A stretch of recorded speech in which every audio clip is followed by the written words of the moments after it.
Ladies and gentlemen, welcome to a very special edition of the Championship Hour podcast with your hosts, myself, Samuel Masters, and Joseph Akon. And as you can already tell, we are not in our usual setting. We are at another place. I will let Joe get into that as one of our sponsors for this special edition of the Championship Hour podcast. In saying that, Joseph, introduce our sponsors. Ladies and gentlemen, as Sam said, this is special. As you can see, we've got a special person in your back. What is so more special is the new special partner we have for this special episode with a special person. And it is Swagat Indian Restaurant right next to Footloss. If you're driving on High Street next to the train station, if you turn your head right, you see their sign beautifully. All you need to do is park at the back of Footloss behind the train station, couple of walks, and you see Swagat Indian Restaurant. Amazing food, butter chicken, chicken masala, all of it. It's chicken tikka. I like the chicken. In saying that, that's Swagat, and of course, our most unofficial partner, Coco Bella. Sweet as you can't go wrong with Coco Bella. It's beautiful, it's amazing. Unfortunately, we don't have it here because they haven't given us stock. We're still waiting. And of course, as you can see, all beautiful, three of us, and even more handsome me. We are wearing RQ. That's because RQ is our proud partner of Championship Hour. They support my Ghana team. They support RQ. They support him. So that's RQOnline.com. And of course, Josh Fusco Films Media, our proud partner, big brain behind everything we do. With our new engineer, as you can see, beautiful sound engineer coming into the building for this special edition. What's his name? Jack. I remember his name. I was just trying to remember the Titanic. That's why. But those are our proud partners, ladies and gentlemen. Sam, introduce our special guest. So we have a very, very special guest joining us today. It is our first player interview of the Championship Hour podcast. And what a way to get it started. It is none other than Pascoe Vale's talisman, Matheus Assumpcao. How you doing, brother? Brother, I'm good. Thank you for having me. Appreciate it. Nah, we're so glad that you decided to come onto the podcast. Obviously, one of our most anticipated episodes, just one of the most razzle-dazzle players that you'll see embrace the series futsal arena. But enough of that. Let's just get straight into it. Mateus, just introduce yourself, where you grew up, how you even got involved into futsal, and sort of your life. Uh, just born and raised in Brazil, in São Paulo, and futsal was introduced in my life really early. I was like 5 years old, 6 years old, but just in love with football since I was born. Just always playing around. In Brazil, you just get out of school, you play in the street, you playing with your friends, you play in the club. So that was it. Futsal just got in my life really early. And I've done a bit of digging around. If I'm correct, you played a team before another team, which is a famous team before you played for Osasco. Yes. And in that time of playing for Pascoe, you came across the best futsal player in the history of futsal, Falcao.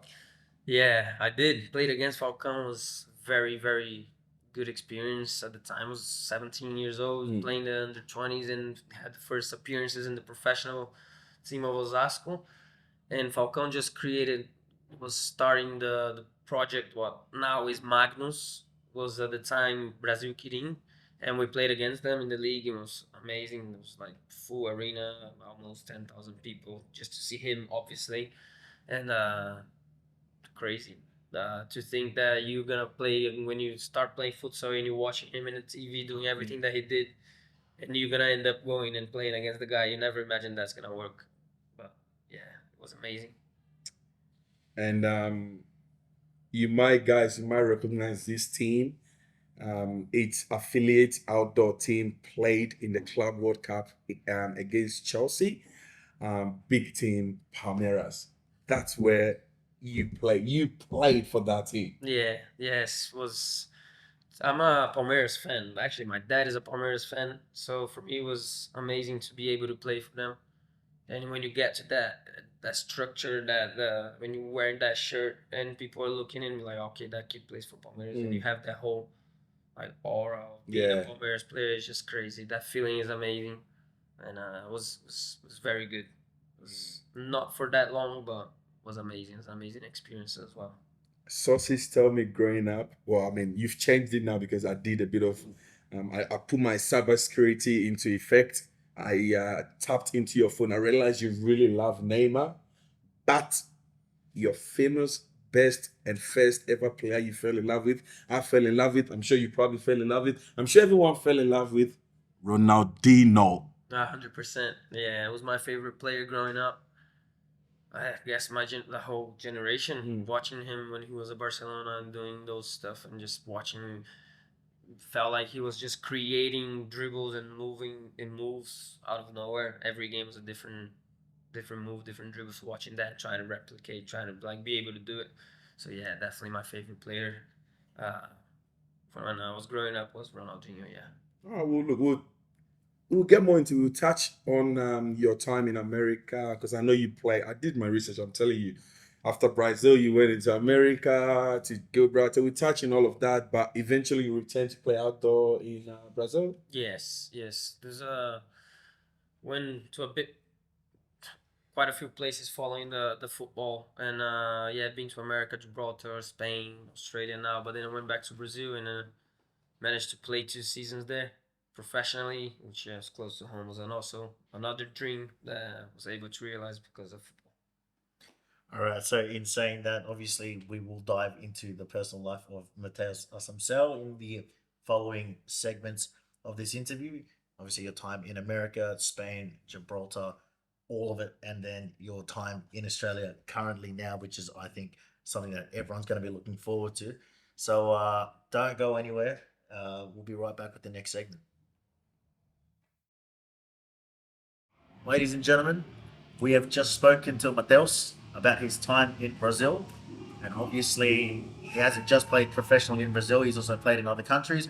So, Matheus, now we go into your time. You've obviously, I believe, you've gone to America first, where you did tell us before that you were studying there. And I did do a little bit of my research myself, and studies show me that you studied international business in America. Tell us about your time at university and football there. Yeah, study international business after I changed a few majors because I started with communication and didn't work out for me, so I had to change it. Yeah. But yeah, America's pretty interesting. I had this big prejudice about studying and playing. I'm just a footballer. I'm not a student athlete. I'm an athlete. I want to play. This is what I am. If I study, that means that I'm not actually playing football. Whatever. I was a young kid thinking it was actually very good to be able to study and play, because how long can a footballer career go even if you reach the highest level? 35, 36, 40 if you're Cristiano Ronaldo and you fitness rap. But then you have an after, and then you having a degree in something, it opens doors and you get jobs and you open businesses and then you learn stuff. So for me, it was pretty good to be studying. So I thank my mom for that. But also the structure of university, the leagues, the football leagues there, it's crazy. Like it's insane. First, the level, it's very, very, very good. Second, the facilities, like the stadiums that you play in front of like a lot of people, like 5,000, 6,000 people. It's crazy. Depending on who you play, it's like, and you have kids from all over the place. So I remember I played with this kid from Germany, and he won the UEFA, but like the Euros with Germany under 19s. So for you to be playing with me here in America, but you just won the Euros 2 years ago, it's crazy. So yeah, the level is good, the structure, the facilities was good. So and now, well, I don't know, 10 years from now when I'm not playing football anymore, I have another path that I can go, even if I don't actually Yeah. open an international business like the major say, but have an option, you know what I mean? So Yeah. there's other kids in Brazil that have the same prejudice that I had, and now if someone asks me, I'll tell rather just go. It's very good for you. Yeah. Listen, I'm just putting it out there. I don't want anyone please coming from me. I'm just saying. When I first moved to Australia, I played in this trials thing. It was an American company. I think it's called MSA or something. And I got selected to play in America. Just saying, just putting it out there. But I turned it down, okay? Listen, I turned it down. I'm just putting it out there. This is true story. I played in Australia. I got selected. I turned it down because my mom was scared. That was when there was a lot of all these, you know what I mean? Yeah. Yeah, you know what I mean, going on there. My mom was scared and she was like, nah, you're not going there by yourself. Next minute, we're doing burial. That's all I'm saying. But in saying that, I know Brazilians have a good night's life and all of that. Was there something similar in America? Because everyone's in Las Vegas, you know, all of those I mean, things. I can tell you that the Brazilian nightlife is way better than America. 10 times better. Wow. There's samba dance, huh? However, they have the college life there is crazy. So if you watch the movies and you see those things, it's exactly like that. That's what I was gonna ask. It's exactly like that. Where did you study? Florida. In Florida. Yeah. Just putting it out there. Don't judge me once again. My favorite movie is High School Musical. I don't care what you say. I've watched it like 20 times and I'll keep watching it. Just putting it out there. Yep. Yeah. So how was life in Florida? It was very good. It was very good. You actually end up living like a college life, but at the same time, if I make a comparison to what my professional footballer life became after, it's because the season in college is from August to January. I might be wrong with that. It starts in August. I don't remember when it ends. But you're training every day in the morning, and you have away games, and you're flying, and you're getting buses, and you're doing trips, and you have home games, and at the same time you have assignments to do. But you live like your life is of a professional athlete. You just have that extra thing that you have to study, and there's parties and everything from Monday to Monday. So if you want to go to that, you can leave. You can party every day, live in the college life, but then you have to know what you want. I'm not gonna say if I party every day or not. I don't have to. I think something that for me, I can resonate with you a bit. Obviously, coming from Ghana to Australia, the first question I get asked is, "Oh my gosh, how do you speak so well of English?" Blah blah blah. All this, that.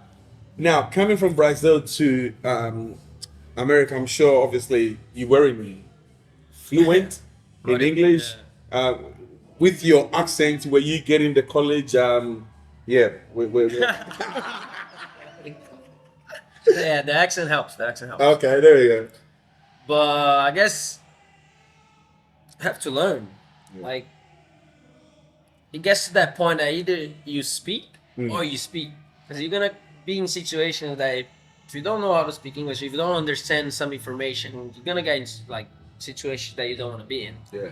I guess that my English actually got better. Obviously, the time in America, my English got really good. But when I moved to Gibraltar, they speak English there as well.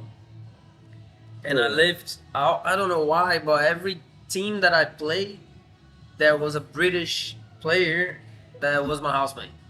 Every time I share a house, so the club would give us an apartment, it was me and a British player. So I was always speaking English.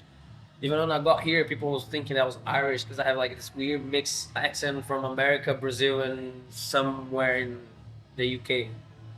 So I don't know. Thank you for the compliment. Yeah. Now you got really beautiful English and accent. I'm sure 100 to 200 flights were following you everywhere you go. I think it's next. So for you, America was more of studying and trying to, get some. I guess the end of the story in America is that when you finish in school and you graduate, and then what? Then what? But for me, it was quick because what happened is you have the season that you play for your college or university or whatever, and then there's vacations. but there is the summer leagues. They're semi-pro in America. So the best kids in every college get selected, and they go, and there's different teams and they play. So I was playing that every year, and then my last year, this guy approached me after one game that I played really well. And like, listen, I want you to come to Gibraltar to play professional. And I'm like, oh yeah, we can talk. Get my numbers. Like, no. Preseason starts Friday. I need you to be there Friday. So I was like, oh, all right. So and I was there Friday. That was so really quick. No time to think. Just went. So the end of the America story, the beginning of the professional footballer life was like that. Like, you have no time to think. You're gonna take that chance or not? Yeah. You know. Yes. So obviously now you're in Gibraltar. So what level are you playing? Is this third, second? When I got there, it was second division, and we got promoted the first year I got there, and then the other 2 years was first division. So obviously you coming into a new team, when obviously he came and spoke to you about coming to Gibraltar, did it ever hit your mind that you were already comfortable in Florida? Did you ever consider not taking the opportunity, or was it just straight, this is an opportunity that I can't miss, like I have to go for it? Nah, it was 5 days of a lot of like, should I go? Should I not? My life's a bit structured. There's gonna be more opportunities. Am I gonna take the first one? Why am I gonna take the first one? But in the end, was like, I'm gonna be playing professional football in Europe. Why are you gonna say no to that? It was decent money, good offer, nice place to live. Like in the end, and the balance was more like, yes, I could stay in America, but I chose to go, and it was one of the best decisions I've ever done. Because then is where my career started, and was amazing. It was very successful as well in Gibraltar, so yeah, it was very good. So obviously coming into Gibraltar, your first season, were there really any expectations? Were you going in there blind, or? It's a good question. Yeah, Good question. Because first, where is Gibraltar, right? I didn't know what Gibraltar was. So that was the first. I was there like, hold on, Gibraltar, where is it? Google. So then you found out where it was, read a little bit about it, but then I was a bit blind going there. I didn't have any idea about the club, the structure, the league, Culture, even. culture, exactly. Yeah, but when I got there, it's the thing, you dive into it and you're training. You automatically have those 25 players that are your friends. So if you need help with this, it's your teammate, and you just start going with the flow, and then your job becomes playing football. So it's amazing because they just like waking up to go work. Yeah, I'm waking up to go play football and get paid for it. Exactly. Yeah. So obviously the person that scouted you, right, was when you got to Gibraltar, you obviously settled into the club, obviously taking training sessions. Were you an automatic starter, or did you have to work your way into the starting squad, or how did you go about That was the coach that came to me and said, "Listen, Okay. you're very good at dribbling, but if you just do that, you're gonna be sitting on the bench." And then instantly, I'm lucky to have had that coach as my first coach, because I learned a lot with him, and he was one of those coaches because he had quite a few styles of like coaching, and there's this more rough, and this one was like, he was rough, but at the same time he would come and get you, like, listen, this is why I want you to do this. So he taught me a lot. So I guess after 4 games I was starter. Yeah, that was a very good season. We got promoted, actually won the league, so it's not just got promoted, but and I think scored like 26 goals or something like that. That was a very good season.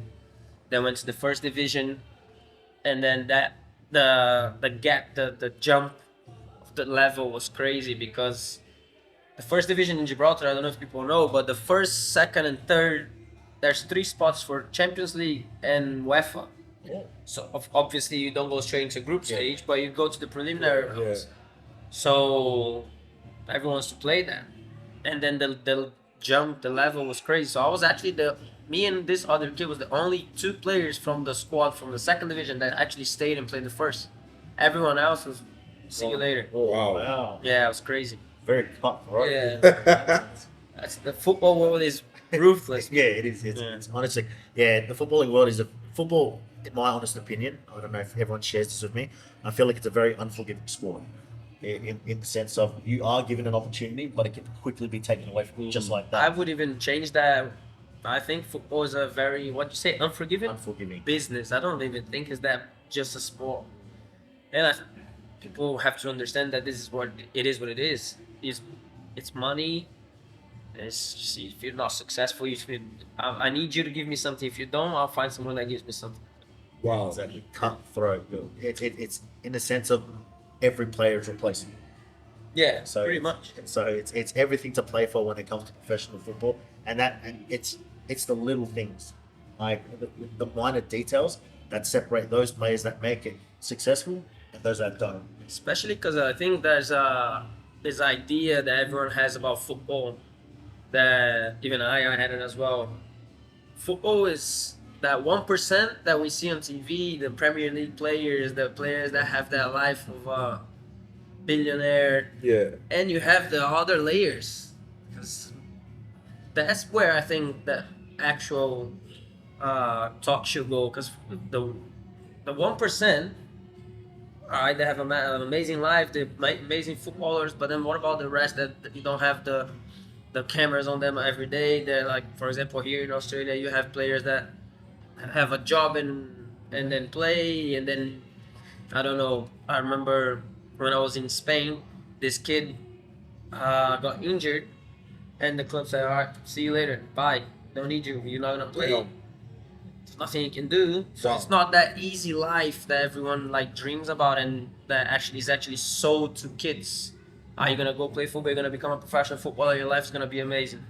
It's not gonna be that easy. You know what I mean? No, definitely not like that. In saying that, obviously you've gone into the first division of the Gibraltar. I don't know what's the league called. Gibraltar Football National League. National League, so Yeah. Gibraltar National League. Coming into it, and you obviously said the competition was very fierce because there were spots in Yeah. the UEFA Champions League up for grabs, like to play those big European competitions. How did your season go? The first season, I played two. Then I played 2 seasons in the first division before I went to Spain. The first season we finished mid-table. Actually, wasn't the idea was not getting relegated again. Yeah. And then we managed to stay up. And then there was another.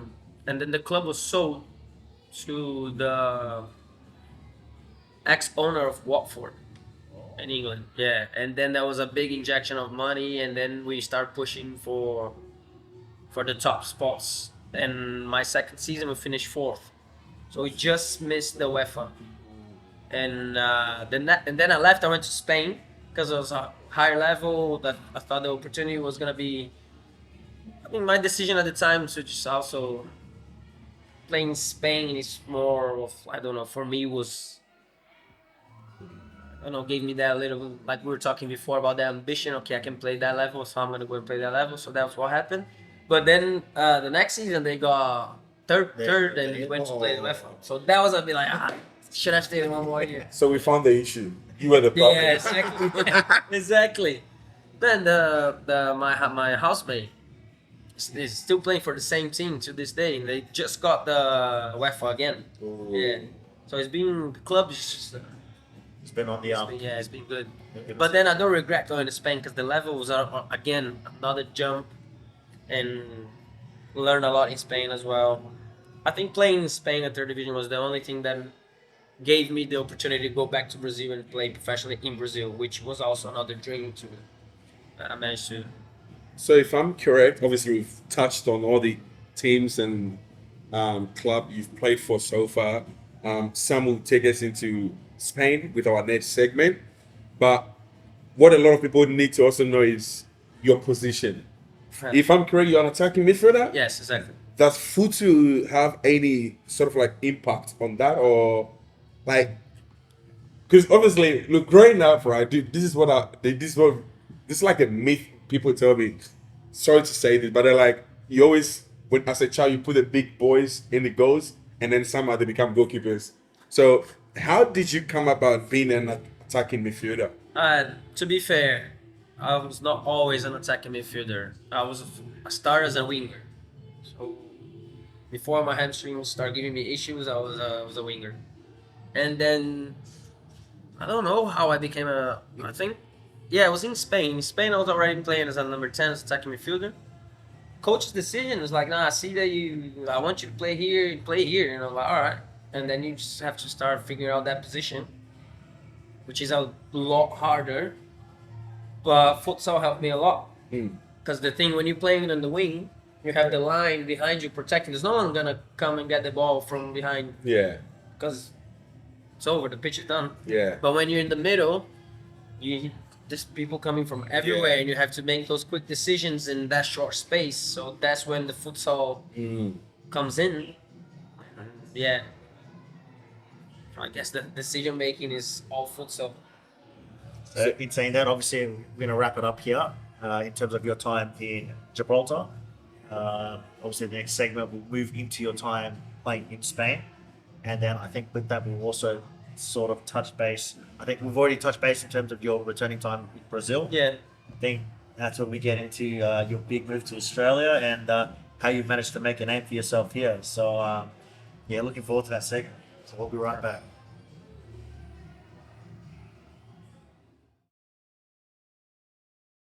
Ladies and gentlemen, welcome back. We've just covered Matheus' time in Brazil, USA, and Gibraltar. Now we're moving on to his time in Spain. He has been there, done it all.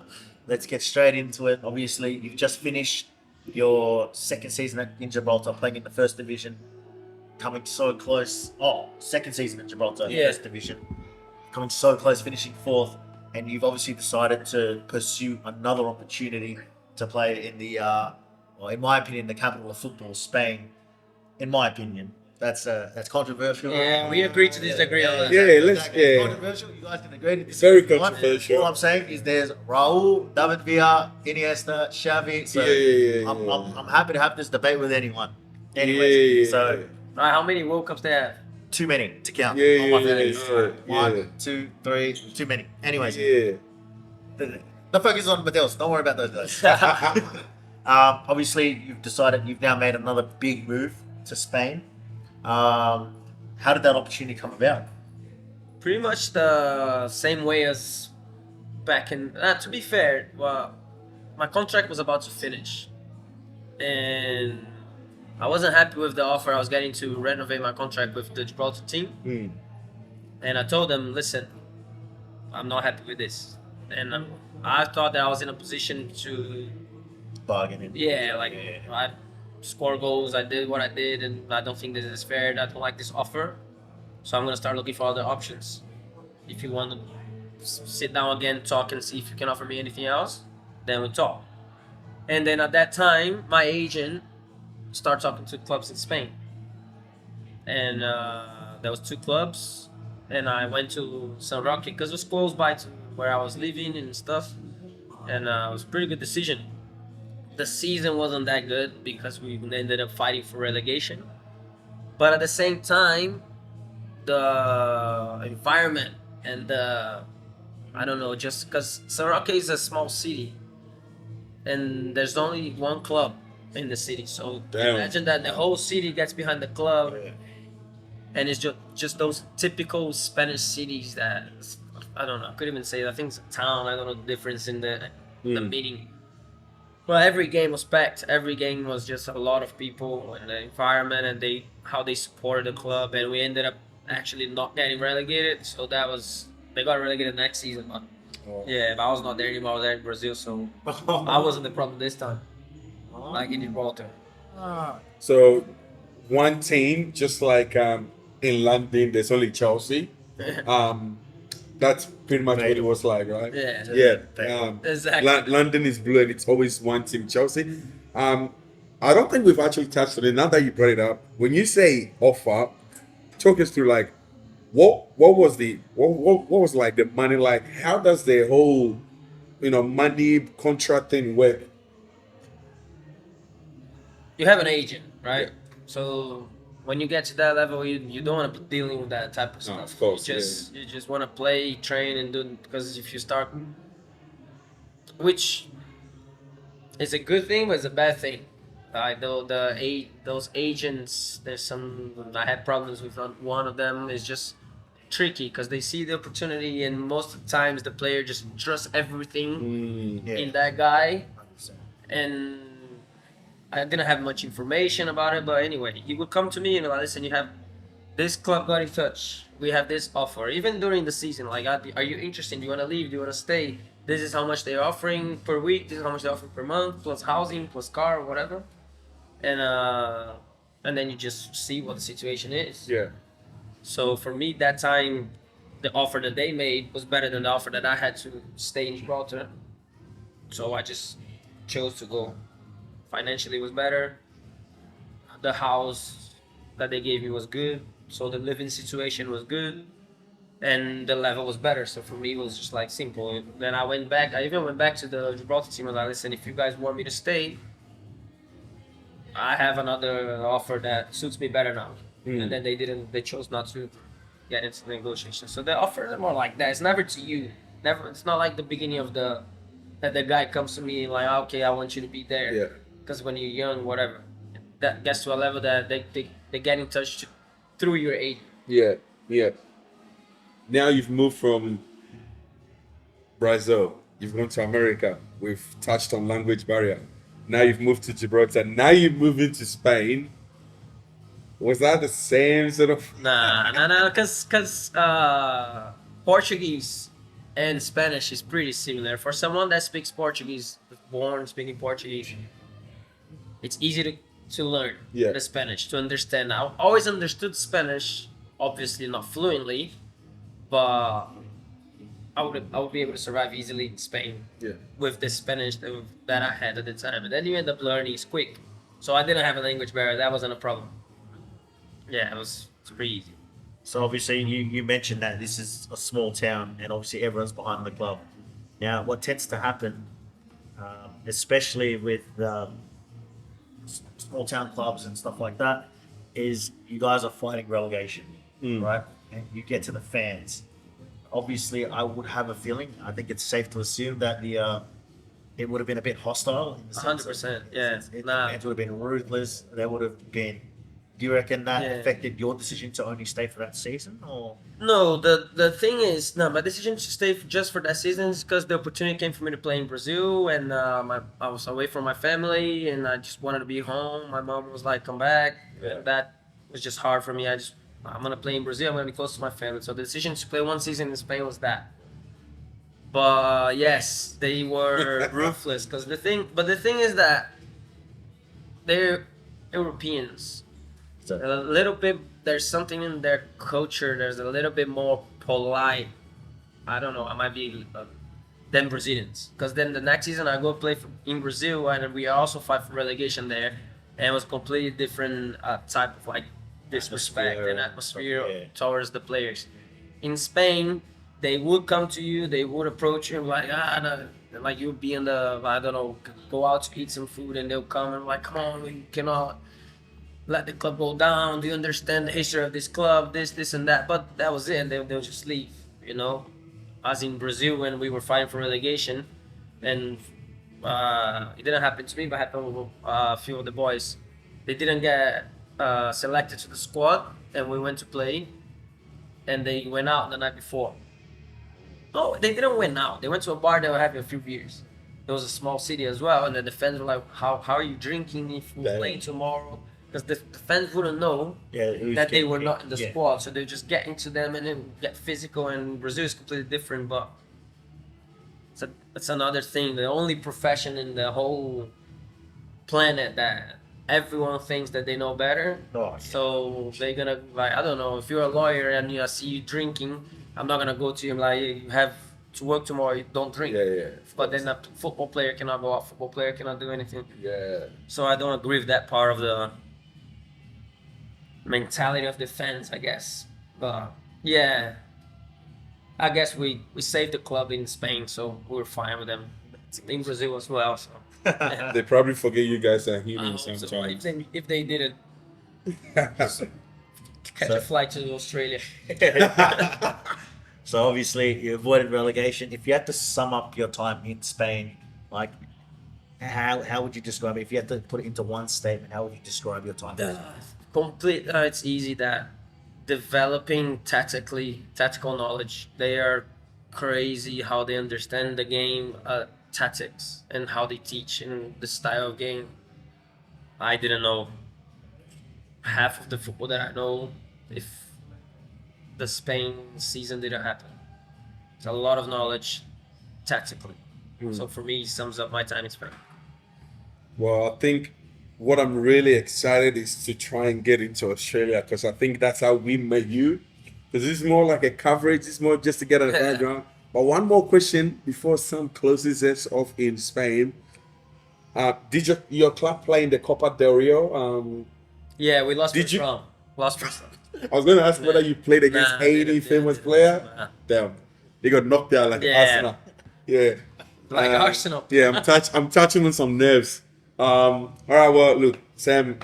So now, Sorry, how many goals did you score In the Spain in season, Gibraltar, Spain? Gibraltar scored a lot.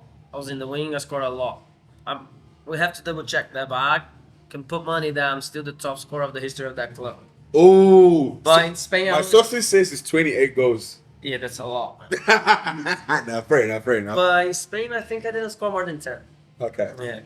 would you say it was a tougher level in Spain? Yeah, and I wasn't in the wing. I went to play as a 10, so it was more as assist now. Okay. Well, now we get to the good part. So, but before we get there, well, obviously, we've we'll wrap up this part of the interview, which is who is Matheus? We've obviously gone deep personally into his life growing up, into his outdoor career. He's been everywhere, and we fortunately had the opportunity to witness all of this in front of our screens. Obviously, razzle dazzling here in Victoria, Australia, and I cannot wait to get into this part. So stay tuned as we will start to dive into his move to Australia and his move to Pascoe Vale. And the goal against Mebonaku.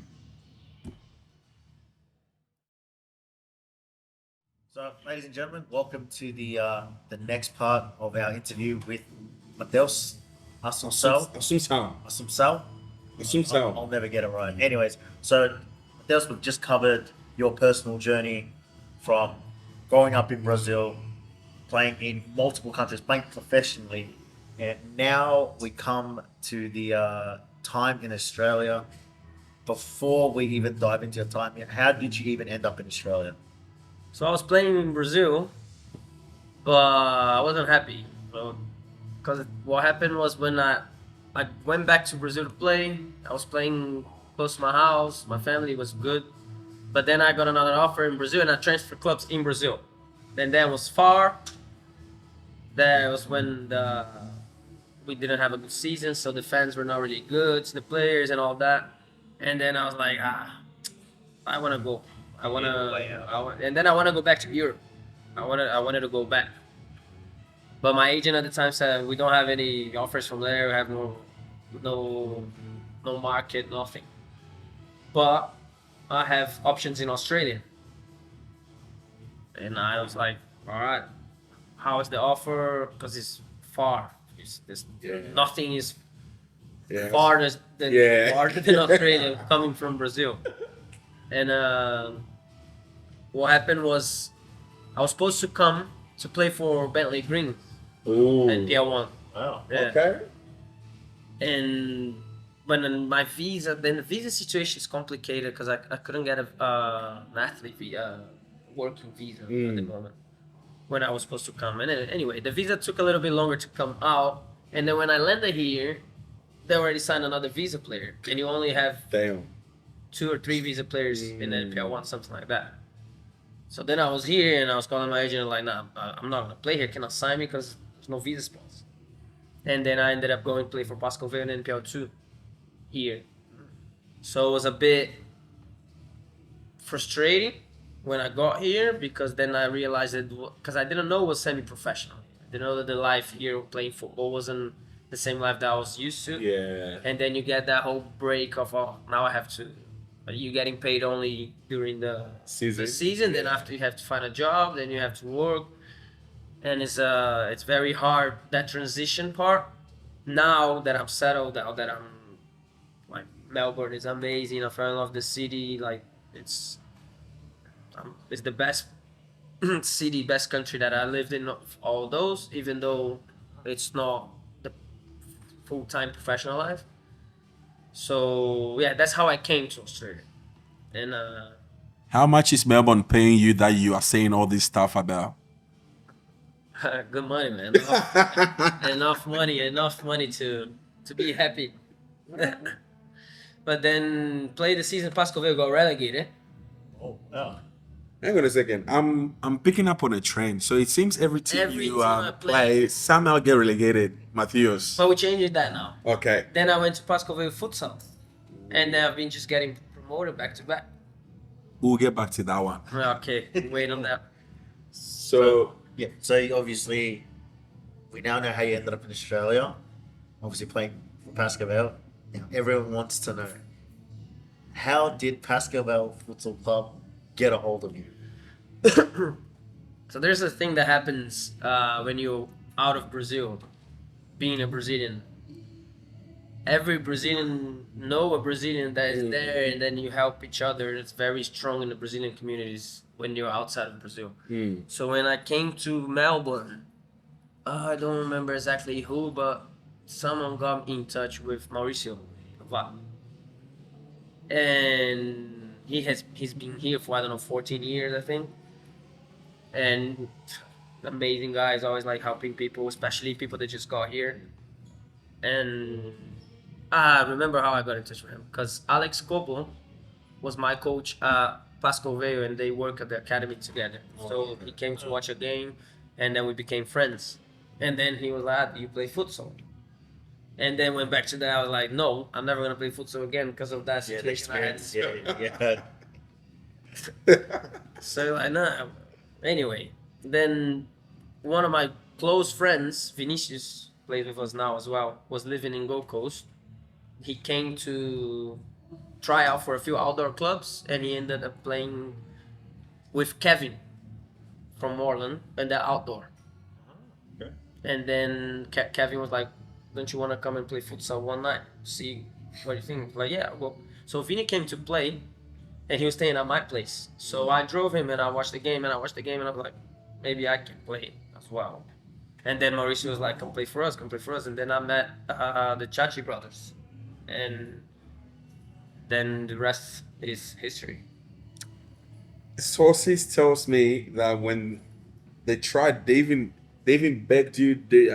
Sources are telling me they even drove to your house, kneeled down, begged you to come and play. You told them you come and play the last game of their relegation game from Championship to League One, but then you bailed on them. Listen, can Okay. you prove that? Look, I've got video. I've got video proof from certain clubs What that you happened? were out. What happened was I didn't know the club and the culture that they're building there, so I didn't know. If it was now, I would have came and I would have played. Oh, fair enough. But yeah, I ended up not showing up, and I think they got relegated that game. But we fixed that problem already, didn't we? Not thinking I don't know, they man. did get I don't know. relegated. They did get relegated that game. But no, it's I think no, I do understand you in that sense. It's because it's essentially it's random people coming and asking you to come and play a game. Yeah. You're just like, I've got better things to do on a Sunday night. Yeah. You know, like I could be not saying you're doing anything.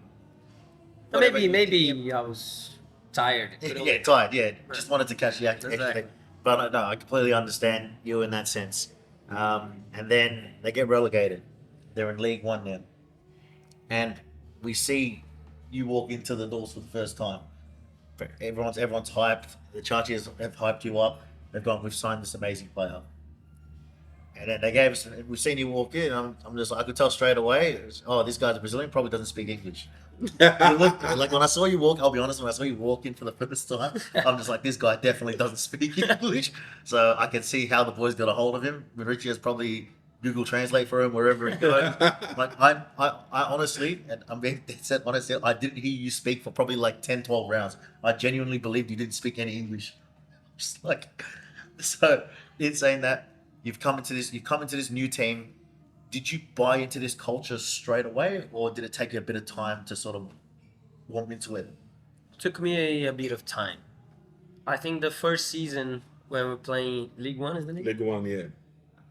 Was more of me still with that, I don't want to play futsal. I don't play this. I'm good at outdoor. That's what I do. So that first season was more about like, I don't know, like, can I still do this? And then it was a bit frustrating because I had that, like, I don't know, maybe like a sabotage type of thing. Like maybe I'll show up late, and if I don't play well, I don't play well. But then what happened was that the environment of the Pascoe Vale and the family that the boys already have, you feel like cannot let them down, you know. And then you start. So during that season, the process of becoming part of it is what I guess, I don't know. Maybe you guys can see the player that I was in the first season. Yeah, I was okay. Still scored some goals, but then the second season when we come to the championship, it's completely different. I was there every week, yeah, different fitness level. I was like, okay, let's do this for real now. And didn't come from me. It came from LB and my home. They literally put that into my head of being part of it. Like, come on, man. Like, you're a good player. The boys want to see you here. Have to show up to training. If you just want to show up and play, it's not gonna work. We need you to be 100%. Can you do it? I was like, all right, yeah, I can do it. Let's do it. And then that's when we start the championship, and that's when we did this amazing season. But that is the season that I can say, okay, now I'm part of the club, and then with the boys, and then there's something I don't know if other clubs do it. I can bet that they don't. Like like the Chachi brothers take it out. They do barbecues, they get the team together, they just create this culture and this family stuff that I don't think any other club can do it. That's why you have a lot of players trying to just come and play for us for next season. We would get into the secret. We want to expose the secret of all the coaches that they've got going on there. I wouldn't be surprised even on Valentine's Day they've been giving you guys flowers. In saying that, I'm not sure what They was. don't give us, but they give us discount. Oh, so you can buy it for your okay. Yeah. Pascoe Vale. For those that do not know Pascoe Vale is not just any football club. I didn't know that. It's one of the biggest by far. Well, now they equal with legendary Fitzroy Until next season.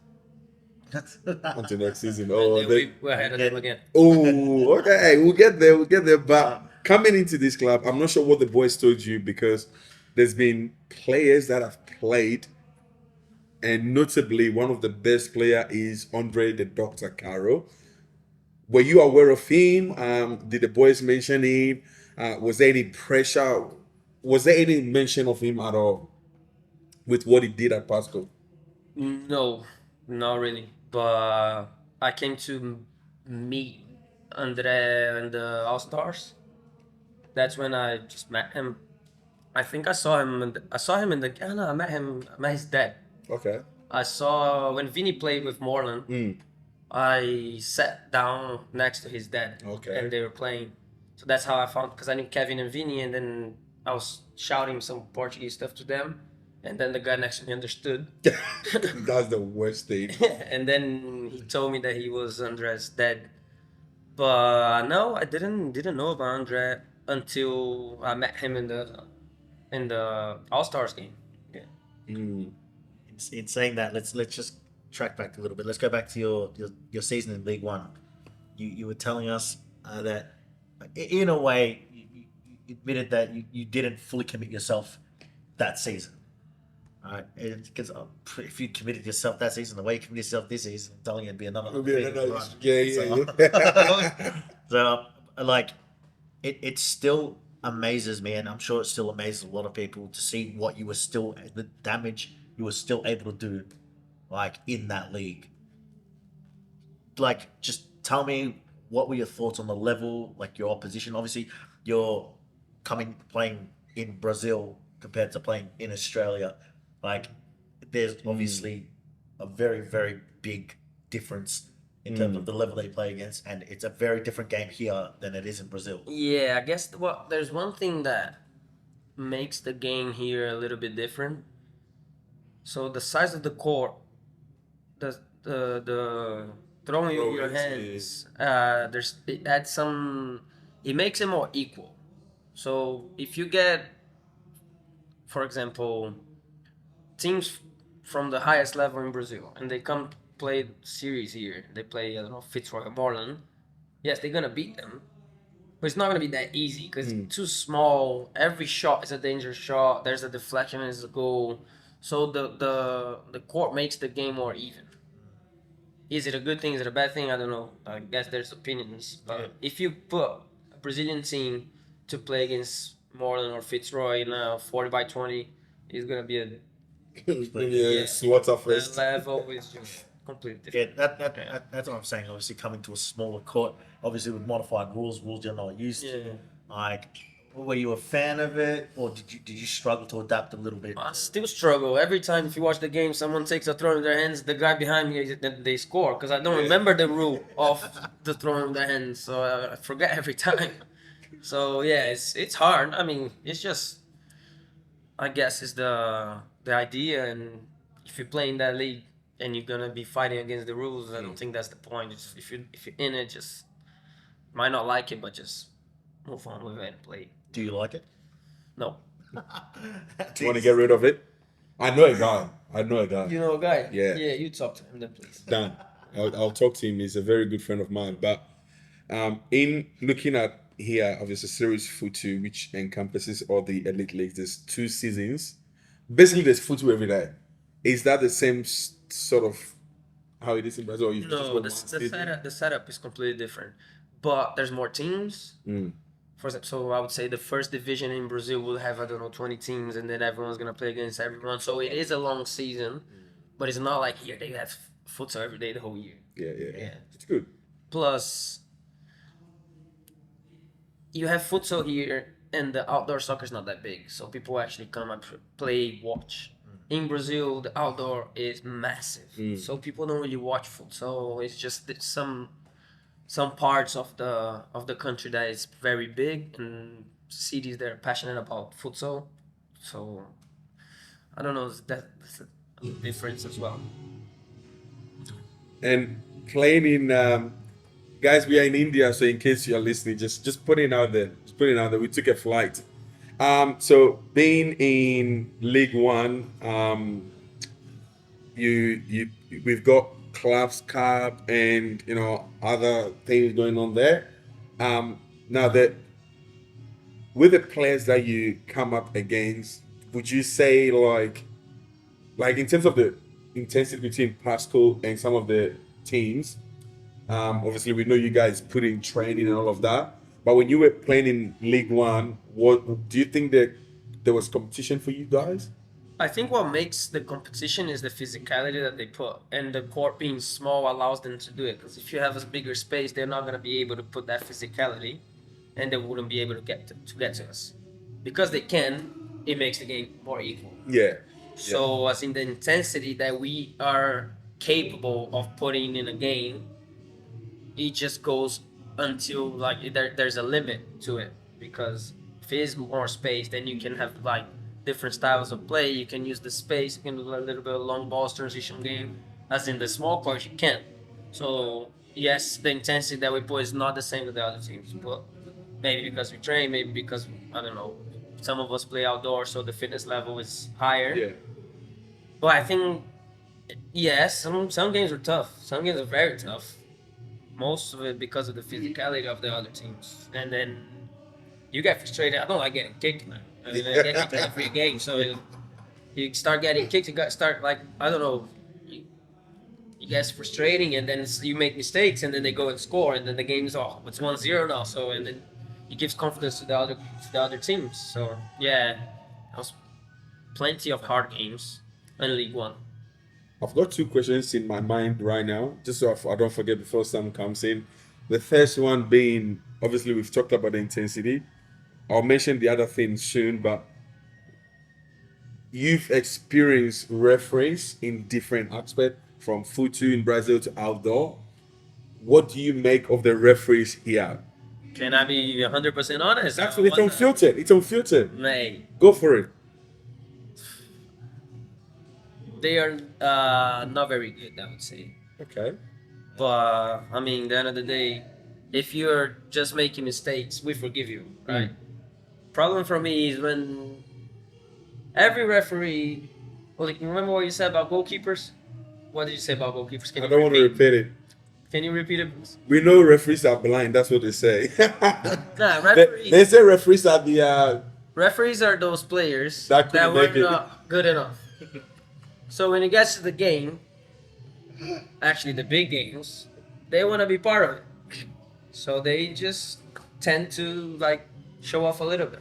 our head ref. However, Mhm. stays on the court, make mistakes, show off, do whatever Yeah. they want. Out of the court, he's just a person that has their life. So cannot be that mean to them out of the court like you are in the court. That's my opinion. But yeah, they're bad. Our head they bad. Our head ref is actually used to go. He's a goalkeeper outdoor. Used to be a goalkeeper outdoor. That's that.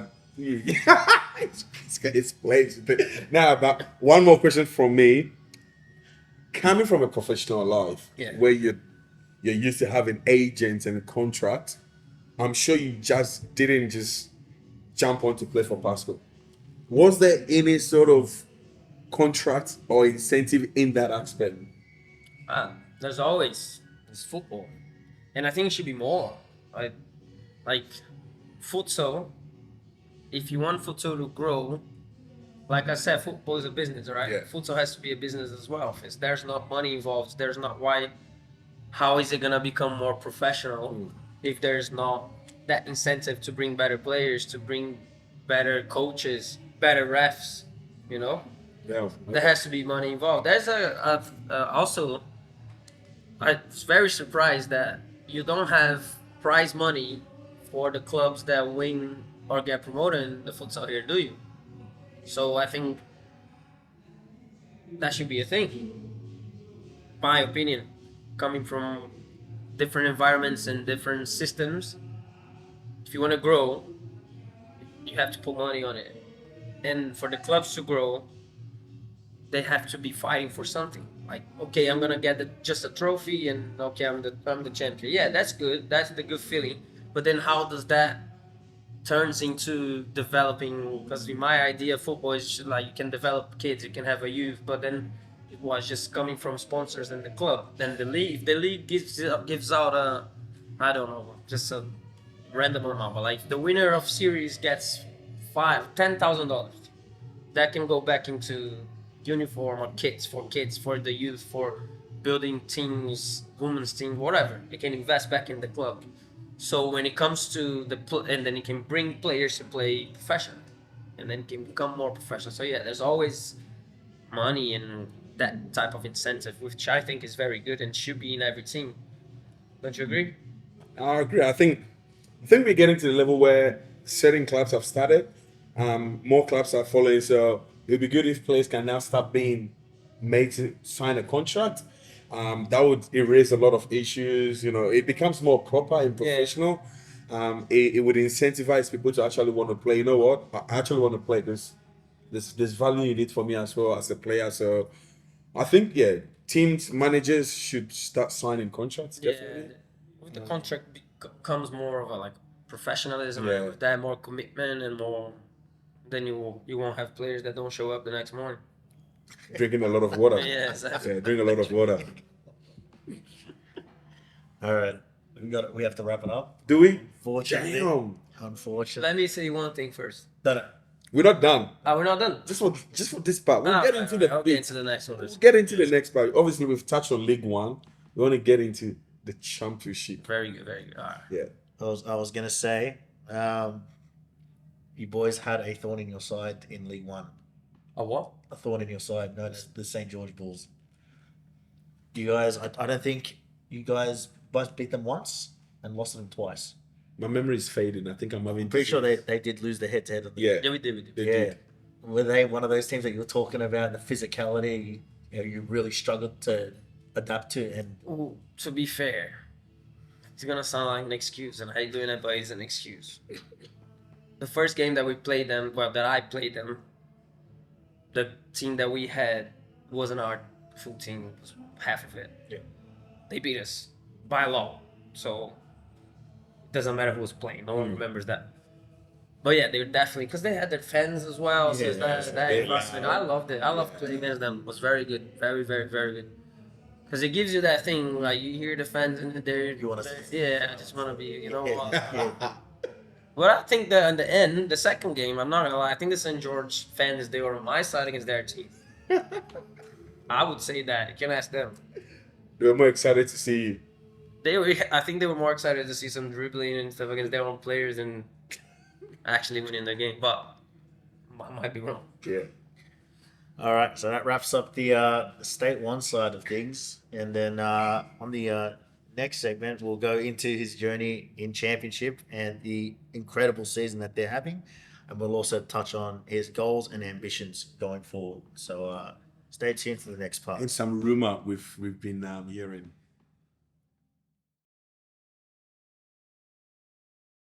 What I do want to know is how many players are getting paid in Pascoe, and possibly how much are you getting paid in Pascoe? Not enough. I'm not getting enough. Give us range. How many players do you think get paid at Pascoe Vale? Well, I think you probably get paid. I think Lucas get paid. I think Jarvis Jean definitely gets paid. Gerardo Soto, I think he gets paid. I'm assuming you are around $300 to $500 a game. You think I would play for that one? Nah. Honestly, there's money involved. I'm not gonna tell you how much I'm getting paid, because then if I get offers from other clubs, I cannot go to the Chachi brothers and be like, listen, brother, I need to get paid more. You know. So if I say now how much I'm getting paid, then other clubs are gonna be coming and saying. So you telling me right now, if Moreland, Fitro, or any club comes to you right now, as much as you've talked about how much you love basketball, if they come to you right now, it's like, Matheus, Assumpcao, we're gonna give you $2,000. Would you leave Pascoe with all your Brazilian connections? Do you want to be 100%? 100%. Have you seen the size of 80? Yes. Yeah? Yes. Alright. Have you seen the size of LB? Yes. Yeah? What I would do, and I'll be honest, I'll come to them and I'll be like, listen, I don't want to leave. This is how much I'm getting offered. Are you going to give me or not? I promise you they'll give me. Wow. That confident. Because I trust them. It's a project. We've been together from the beginning. We started League One. I was serious. You think I'm going to leave? You think they want me to leave? What if they don't give you the money you want? I don't think that's enough. Wow. I trust them. No, it's good that you said that, because obviously we've been talking about the podcast about football being about business, Yeah. right? And obviously Has to be. futsal for you at Pascoe Vale is essentially the same thing in a way. So in saying that, right? The money that you're offered at Pascoe Vale, if I offered you double that to come to Northern Phoenix, would you do it? No. Wow. Ooh. Wow. Wow. So it's not about the money with this guy. Nah, honestly, I'll be honest. Of course, the money's important, but nah.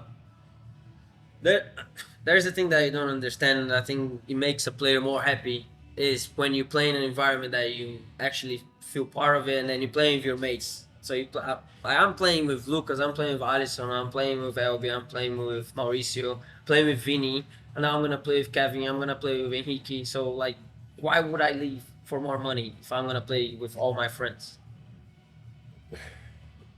Who's the highest paid player right now in Pascoe? I don't know the other players how much they get paid. But If I had to have a guess, yeah, I think Mauricio. because of the other stuff he does for the club. The importance. So he's more of an employee to them. Maybe he has two salaries as a player, as a coach. In saying that, But honestly, the highest paid athlete at Pascoe Vale is Elvian Chach. oh, for sure, 100%. Yeah, Anyways. with the amount of penalties he scores, why not? Anyways, in saying that, obviously on game day, you've got obviously Albion Chachi is the second keeper. Is Aiden Chachi just there for looks, or does he actually do anything on the bench? Nah. No, he's there to intimidate. Is Yeah, that- imagine there's a fight. What do you do? I did see him one season. They played against RMIT, and I believe it was Abdul Mohseni who pushed one of the players. And I do My remember, first game at Pascoe Vale, there's a little fight, and then he just finished it. yeah, I Push saw someone out him of it. literally just. But it's not there just for looks, nah. Motivation part, and even with he's the coach of the youth team. So obviously the coach is Mauricio, but with the subs and all that, he's been a good part of it. Like sometimes it's not Maurice's. When Maurice is on the court, the decision is his. Jarvis Jean is a very good keeper. Edwin Chachi, I don't know.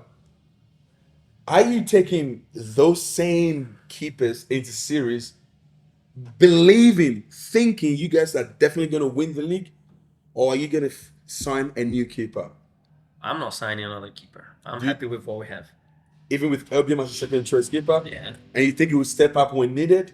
Didn't he step up and took the penalty? That was just a penalty, but now you're entering into a different zone. This is serious football. I think he would step This is up not and take a serious youth. penalty against Fitzroy and score.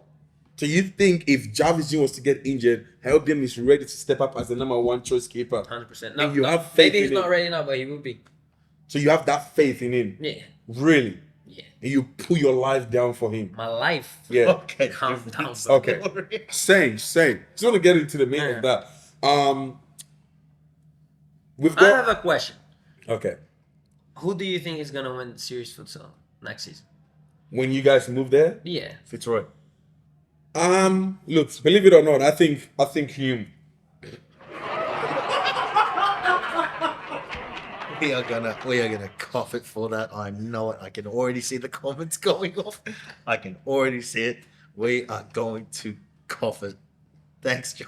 Parental advisory. Just to know, this is a friendly show. Whatever we say here, we don't mean it, except the money that Pascoe Vale pay. That's all that is, we mean it. But apart from that, nothing we've said, we actually mean it. In saying that, look, we've got a lot of stars. We've got the likes of Adam Cooper, Scott Rogan.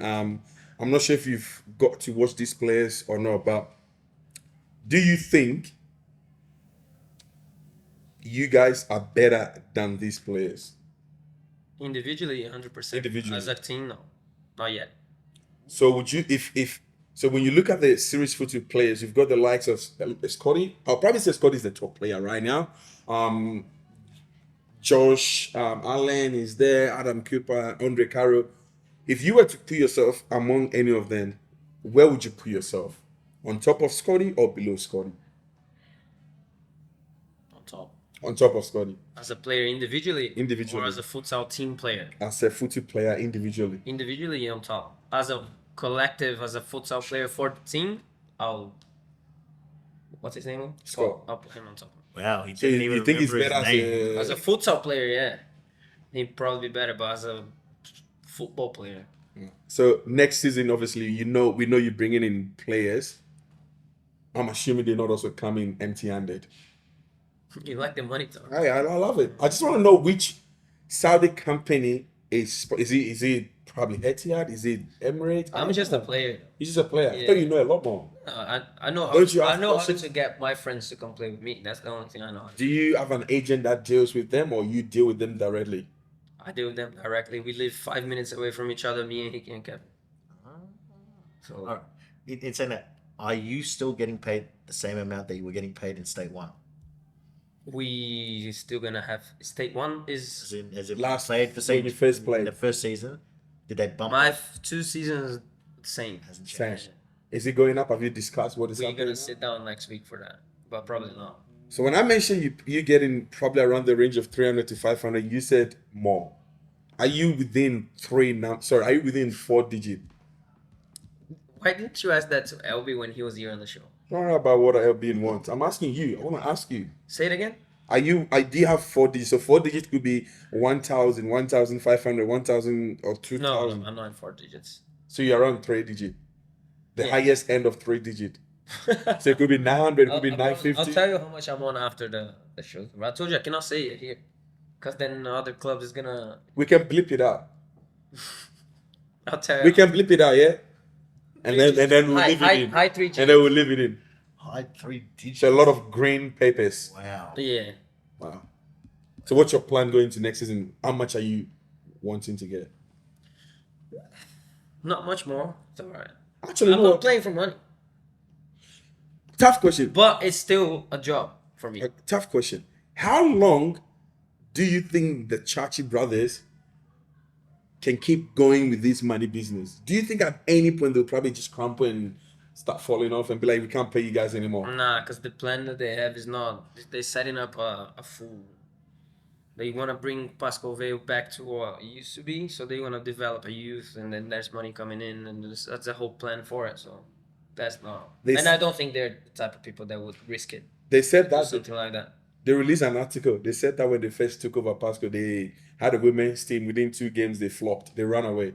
They had a youth team. After 1 season, they ran away. So why do you believe this current plan now? Because they were getting relegated at the time. Now they're getting promoted. So they put more time on the Because- men than the women. Nah, that's not what I'm saying. What That's I'm saying what it is that looks when things start going right, Mhm. that's when I think they sat down and gonna do the other parts right as well. Because when your main goal is not going right, you're not gonna give attention to other side project that to develop. When your main one is not working, you're like, hold on, I have to fix this because this is what drives the club, and then the other ones are gonna work as well. Are they paying your rent? Pay my rent? Yeah. No, that's the other. Not that far. Okay. Sam? Wow, I honestly didn't expect it to go the way it did. This is a special segment. I've got nothing else. Do you have any questions? Because you Media manager? yeah, he was asking a lot. Now he's not talking any. Hey, my media manager, don't call him out. Guys, It's a shy let's hear guy. it. The fans want to know. Give the fans what they want to know. I know you Did you know. really think that you can even finish top 3 in Series 1? He said he's winning it. There's no chance. Ooh. That is a I'll make a bet statement. with you. Like, Done. Done. I don't bet. So, those that couldn't hear it, the media manager is denying. He's denying claims that Pascal would even finish top 2. He's saying top 3, or possibly not. You have more than 50 on the smoke. So you basically also Saying, you're not okay. All right. What? So you think you go beyond featuring Moreland? That's what it's asking. Okay. I think we're gonna be fighting with them. Yeah. You can, no, I'm not saying you're not fighting with them. I'm just going to think you're losing the fight. You're going to finish third. Oh, hot sauce. Someone asking the Hey, question. don't put my guy under pressure. You're on the hot seat. You're the one on the hot seat. What Josh has forgotten is the sweet and sour sauce that we've just received Yeah. in the last episode about the Moreland call. So ultimately, it's honestly, I'm saying I think the Chachi boys are getting themselves in some deep water going for players that play for Moreland. So I don't think D-Man will stay quiet about it, man. don't forget you've got the same referees. Do we actually? Oh, Do we actually? Yes. Then I'll say maybe we'll be top, the third. If we have the same referees, maybe we're third. Oh, anyways, I think that's it. It's been a long night. The food is getting Yeah. cold. We need to eat.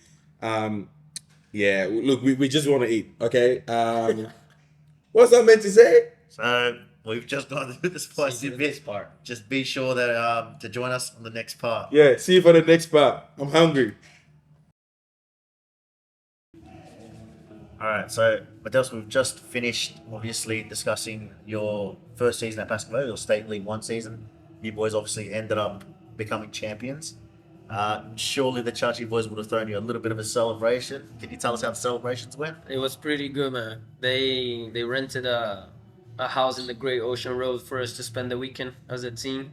It was very good. Party was good. Was it just you guys, or was there some special mermaids that were? No, all brought the in? families, everyone, Oh, like okay. like girlfriends, wives. Yeah. So no special mermaids. Nah, Okay. no mermaids. Okay. I mean, I don't know what the boys did because some of them went out, but I stayed with my missus in the room. You were That was it. restricted. Yeah.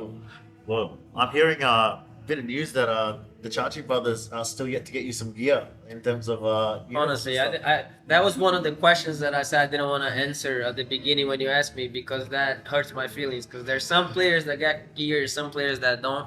I still need to get a gear hoodie. I don't have a beanie. a beanie. I don't have anything, man. I have this shirt, Oh no. and that's it. Only one shirt as well. But anyway, we don't need to. I think we might need a signed one for the championship, our boys too. Yeah, for sure, definitely. Because you're gonna leave us now, right? True. I don't know why you guys should be in series, but Can you say that loud? they should be in series. Everyone loves them. Yes. I mean, at least in Brazil. Okay. Get us the promotion, guys. Get us. No. So, anyways, you guys have obviously just had a great achievement coming up from State League 1 back to Championship. Pre-season. Like I said, in terms of, I've never seen a team that has come up from a lower league and has actually been noted as one of the favourites to to actually win the title.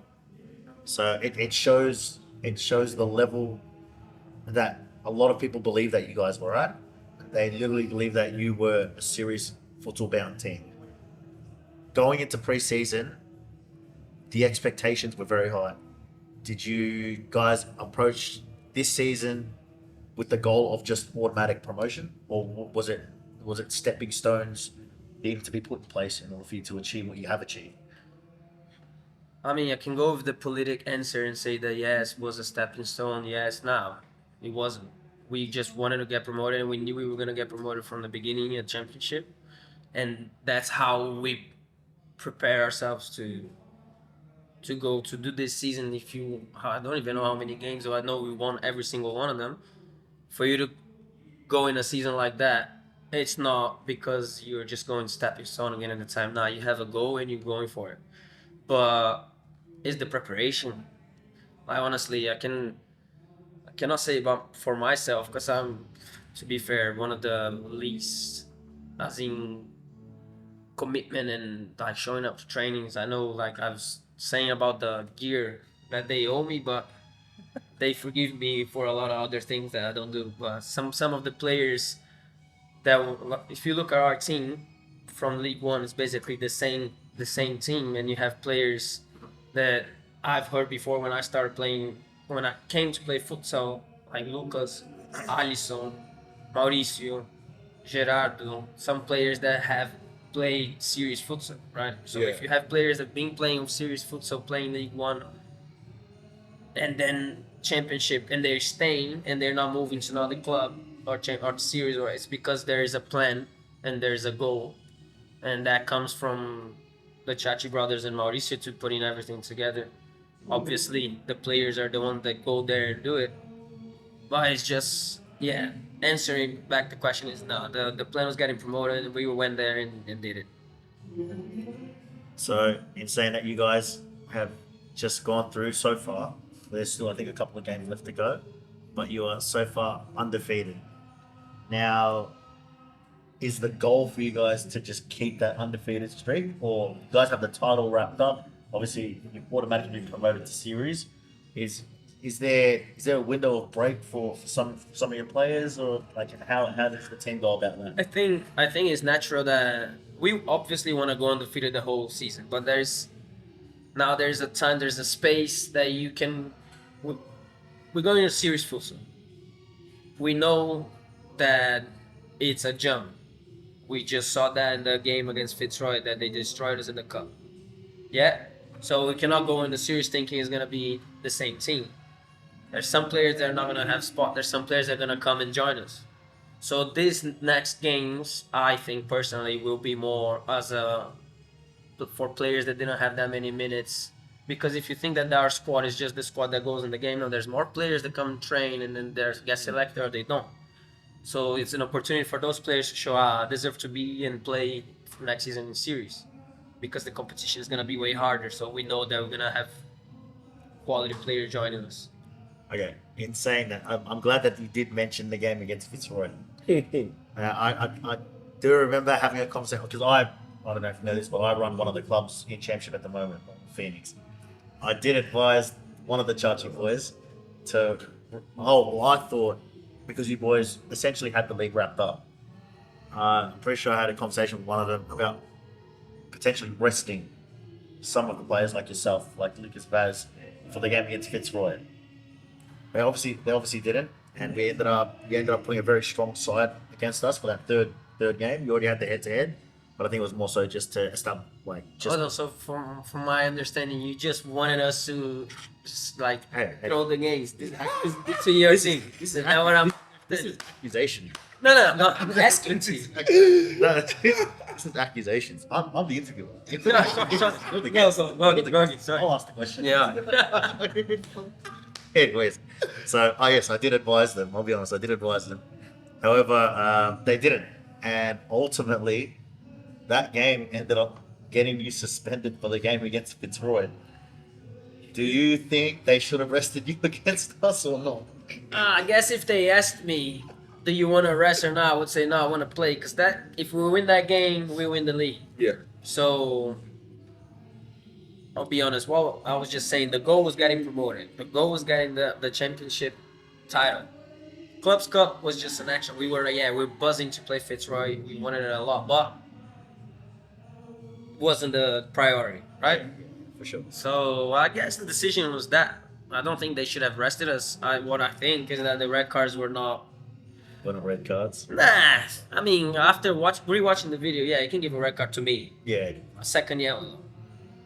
I already had a yellow. I don't think it was a straight red. I didn't meant to hit him.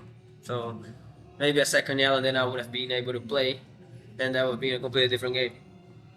In my opinion. Now there was something you wanted to bring up.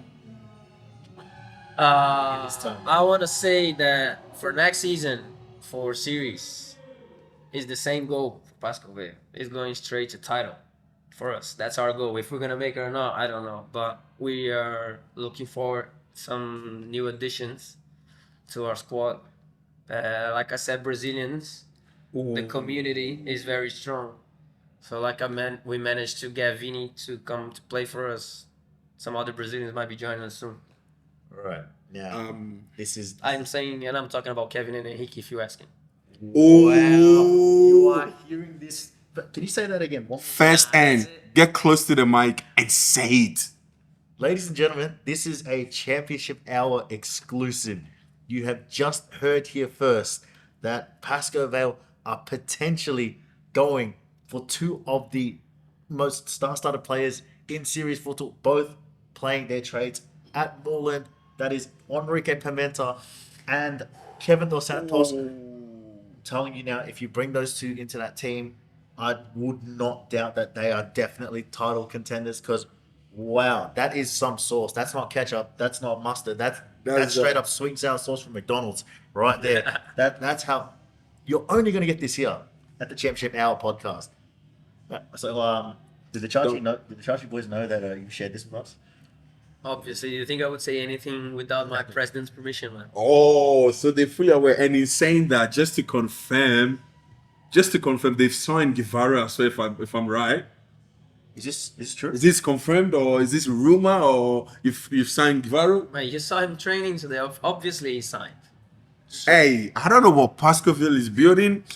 I'm speaking close to the mic. I don't know what Pascoe Vale is building. I don't know which Saudi oil embassy is sponsoring them, but these players are probably the most fearsome players in the game, apart from Scotty Rogan. I actually don't know. I'm not even making a joke. Scott Rogan from Fitzroy. He's the ginger one. Yeah, that one. Yeah, good player. It's good, yeah? Yeah. Okay. I you still better don't know than- his name. Sorry. Would you say you're better than him? Obviously. Nah, I'm joking. Oh! Aldo. Okay. Now, Would you say I'm better than him? so my next question.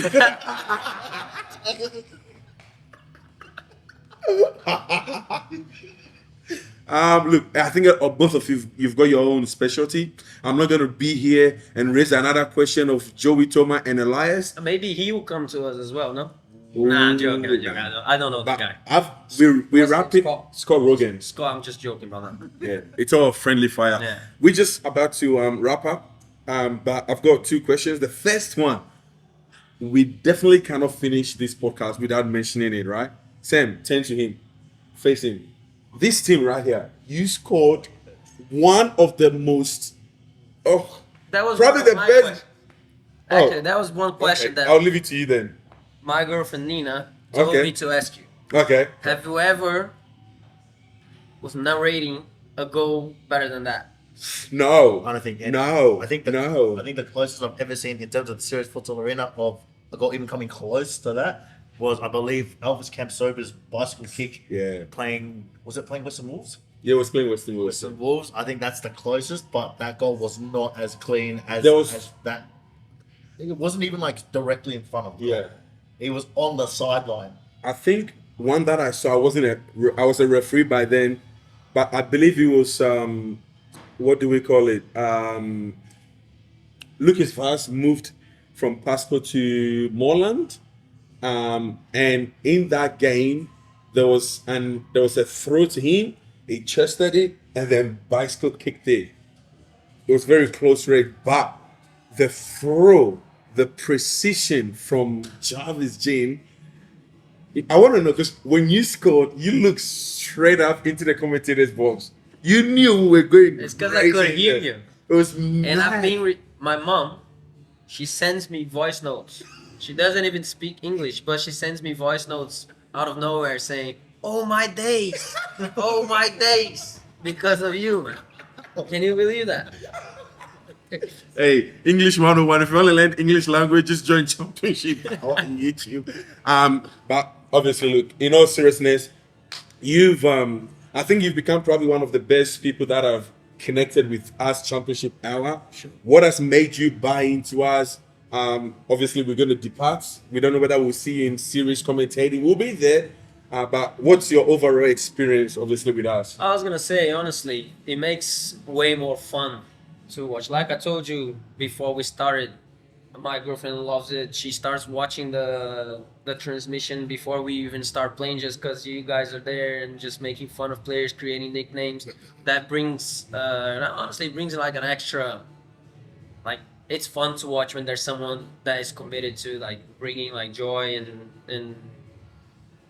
and make people that are not playing, like, for example, there's a lot of players that have family home, and then when they're watching, it's just like quiet silence. It's just when they see that there's like people involved and commentating like you guys do, it makes it way better. And I'm not even joking, I'm being 100% honest here. It's quality.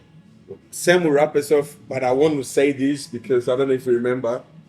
You know how he said he's the manager for Northern Phoenix? Remember that time you guys played them and your president or vice president LBN had to come in and score that penalty? Do you remember that? Yeah. How sick was that? Nah, the thing was, that game, he needs to talk to his players. Okay. Because one thing that happened was his players start talking a lot to us. Okay. And then That was the response. no, not even the response was 10-1.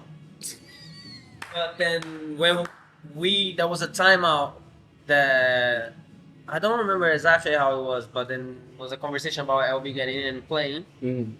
But what happened was they gave us a pen, and then when I looked, LB was on the court, and we actually did rock paper scissors to see who was gonna take. And listen, I won. I was gonna take the pen, and then he just ran and took it because he was mad at your players. Oh, I don't know if you want to close up after this, but I'll leave it to you now. And obviously, thanks for the dig, boys. Appreciate it. You're welcome. Appreciate it. It was definitely not warranted, as I feel like I've been nice this whole time. No, but honestly, in saying that, this has definitely been one of the most enjoyable podcast episodes that I've ever done. Obviously, for me, one of the most anticipated ones, because obviously I wanted to know how you got to where you are, because you're obviously a massive fan favorite. I mean, the Metropolitan fans are now screaming your name. Like they want you on the court. They want you to you bring a level of excitement that we have not seen on the football court for a really long time. So us having this very unique opportunity to be able to sit with you one-on-one and be able to discuss your life story, I feel like it's something that a lot of people will want to know about, a lot of people will listen to, and I feel like they will love you even more, because it's very clear you've come from humble beginnings, and in saying that, you've maintained your humbleness all the way through. I mean, you even accepting to come onto this podcast as... Nah, to be fair, I told LB that I really wanted to come. I wanted to do it because I actually really enjoy what you guys are doing for the championship, because it make me feel more into the futsal. Like I told you guys that I had that issue, so when you play and you see you guys there shouting and making it more fun to watch, it's even more fun to play. So I guess was not just me on the court, it was also you guys over there. So All right, well, my media managers is charging me the more time we go, so I need to. My man is finishing right now with his presence here, but it's been a freaking absolute pleasure to have you on our show. As we are finishing off, once again, a massive shout out to our special partner, Swagat Indian restaurant right next to Footilos. All you need to do is don't back at the front, park behind next to the train station, couple of steps like that, and you're right there. Beautiful sign out there. Try their food. It's amazing. That Coco Bella, you can't go wrong with Coco Bella on top of Indian restaurant, sweet as you as well. So, ladies and gentlemen, thank you so much. I will try our best to bring more guests here. And until then, we'll see you never. Good night.